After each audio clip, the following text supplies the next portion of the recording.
Welcome back, ladies and gentlemen. Today we're talking about identifying a dilation. So let's get right to it. All right, so we're looking at whether the blue figure is a dilation of the red figure. So just like before, we're going to go ahead and write our own key that's going to be able to help define which one's blue, which one's red, because since we're dealing in black and white, you're not easily able to see it. Well, I'm going the wrong way. I do have a visual so I can look at it. That's what you hear me clicking. So blue is on this side and red is on this side. Red is the darker or the shaded, and blue is going to be the lighter or the non-shaded. So let me make that clear. There we go. Now that we've better defined which one's which, let's go ahead and talk about the problem. So, a couple things we need to be able to keep in mind. A dilation, let's see, dilation is growth or shrink. It's the fancy words enlarge or reduce. It's bigger or smaller. So there's a lot of ways to be able to describe it, but really a dilation in its most basic thought, a dilation is going to be size. So what's going to change in a dilation is the shape of an object, but it's got to be proportional. So it's got to be in a way that relates one object to the other in a proportional way. You can't just grab something and it takes some clay.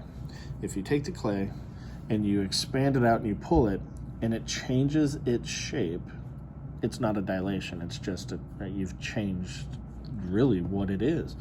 But if you're able to pull on it in such a way that the shape itself stays, is that one shape is getting bigger or smaller. So hopefully that makes sense what a dilation is actually restricted to. It's not just the change in size.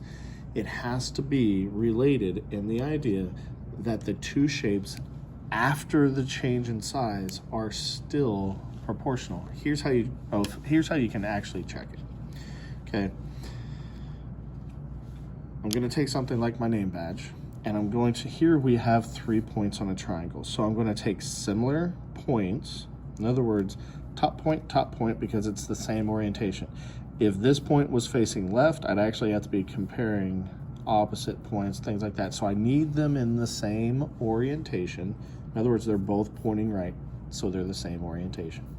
So I'm going to connect the points with my name badge or something straight, and I'm going to draw a line as far back as I can. Then I'm going to take 2 more similar points. If I get quiet, I'm sorry. It's because I am getting really close to the microphone and I don't want it to get overwhelming. So now I'm going to take 2 more points and I'm going to draw as straight a line as possible.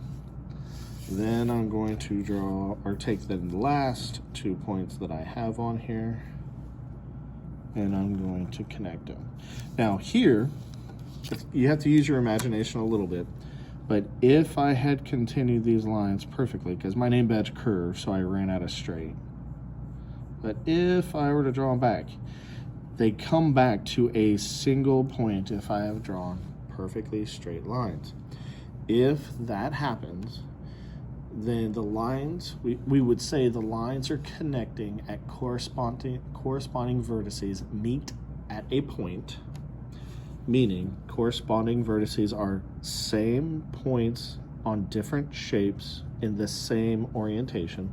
So top, that's what corresponding means. They're both the top on different shapes that have the same orientation.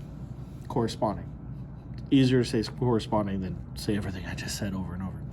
So again, lines connecting corresponding, so this line here connecting corresponding points, top and top, meet at a point.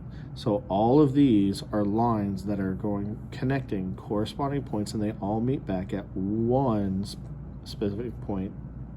And so yes, it is a dilation. Now, remember that the phrase tell whether means yes or no, true or false. So that's how I'm going to answer my question. Simply yes. It doesn't tell me to explain anything else. This is just the test.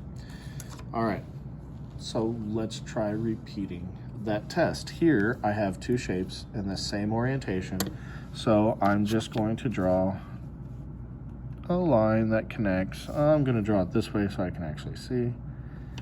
Like this, connects those and then extends. And let's say these two.